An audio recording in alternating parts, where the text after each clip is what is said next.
अब आपको सड़कों पर निश्चित गौवंश घूमता हुआ नजर नहीं आएगा। पशुपालन मंत्री लखन पटेल ने बयान देते हुए कहा कि हमारी सरकार ने स्वावलंबी गौशाला बनाने का निर्णय लिया है। ये गौशाला करीब 130 एकड़ में बनेगी।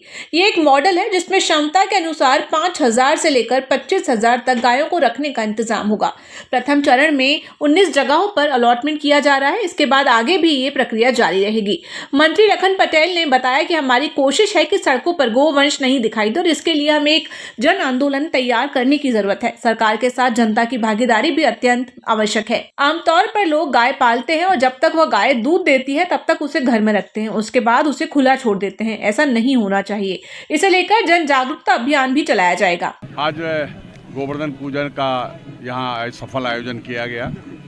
माननीय मुख्यमंत्री जी का मैं धन्यवाद और आभार भी करता हूँ कि गत वर्ष से उन्होंने शासकीय तौर पर गोवर्धन पूजा मनाने का जो पूरे प्रदेश में कार्यक्रम चलाया।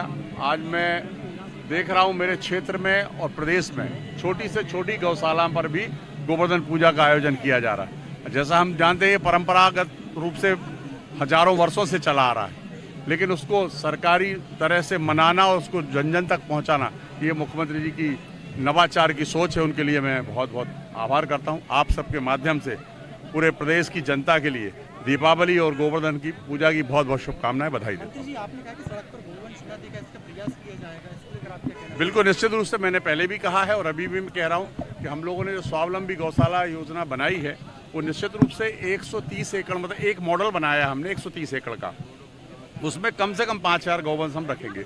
अभी आज की कल तक हम जारी कर देंगे लगभग 19 जगह की, जहां पर हमारे पास जमीन आवंटित होगी। लगभग 4,000 एकड़ जमीन माननीय मुख्यमंत्री जी ने हमारे विभाग को स्थानांतरित कर दी है और उस पर 5,000 से लेकर के 25,000, जैसे हमारे एक जगह 500 एकड़ जमीन है तो हम 25,000 गौवंश रखेंगे। तो ऐसी व्यवस्था की है और ये पीपीपी मॉडल पे होगा और जिसको बहुत ही अच्छे तरीके से हाईटेक तरीके से बना करके और वहाँ पर उसको इस तरीके से बनाया जा रहा है। उसका मॉडल जो हमने तैयार किया है कि वहाँ पर लोग जाके पिकनिक भी मनाएंगे और जन्मदिन भी मनाने जाएंगे। इतना सुंदर और अच्छा बनाने का प्रयास। हाईवे पर गाय देखी जाती है। निश्चित, देखिए मैं इस बात से डिनाई नहीं करता, आज है गाय, लेकिन आने वाले समय में नहीं देखेगी, इस बात की मैं आपको गारंटी।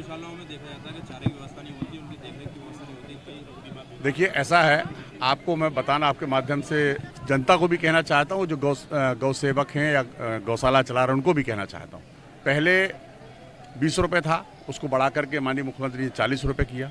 1 अप्रैल से लेकर के हम ऑनलाइन हर महीने की 15 तारीख के पहले हम उनके खाते में पैसा ट्रांसफ़र कर रहे हैं। पहले कई बार 2 महीने में मिलता था, कई बार 3 महीने में। हमने उसको ऑनलाइन व्यवस्था कर दी और हर जगह हर गौशाला में 15 तारीख तक लगभग ये पैसा ऑनलाइन पहुंच जाता है सिंगल क्लिक से।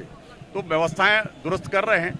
हमने तो एक और नया प्रयोग कर रहे हैं हम, जो आपको जानकर आश्चर्य होगा कि हम एक चिप डेवलप कराई है मैंने, जिस चिप से अटेंडेंस रोज की रोज गौशाला की गाय की अटेंडेंस हो जाएगी। रोज की रोज स्कैन करेगा तो पूरी अटेंडेंस हमको यहाँ शाम को हमें मालूम चल जाएगा आज गौशाला में कितनी गाय उपस्थित थी। तो हम व्यवस्था कर रहे हैं, नवाचार भी कर रहे हैं और प्रयास कर रहे हैं कि गौ माता भी व्यवस्थित हो और लोग भी इससे जुड़ने का काम करें। मैंने यहाँ भी अपील की, मैं हर जहाँ मुझे मौका मिलता है मैं वहाँ अपील करता हूँ, कोशिश करता हूँ कि जनता को, जब तक ये जन आंदोलन नहीं बनेगा, हम देखते हैं कि गाय, जैसा आपने कहा कि गाय सड़कों पर है, इसको जन आंदोलन बनाना पड़ेगा क्योंकि बहुत सारे लोग गाय को दूध लगा करके छोड़ देते हैं। अगर हम इसको अलग अलग कलर में हम टैग भी कर देंगे या उसकी व्यवस्था करेंगे कि पहचानी जा सके कि निराश्रित गौ माता कौन सी है और पशुपालक की कौन सी है, तो बहुत सरलता होगी।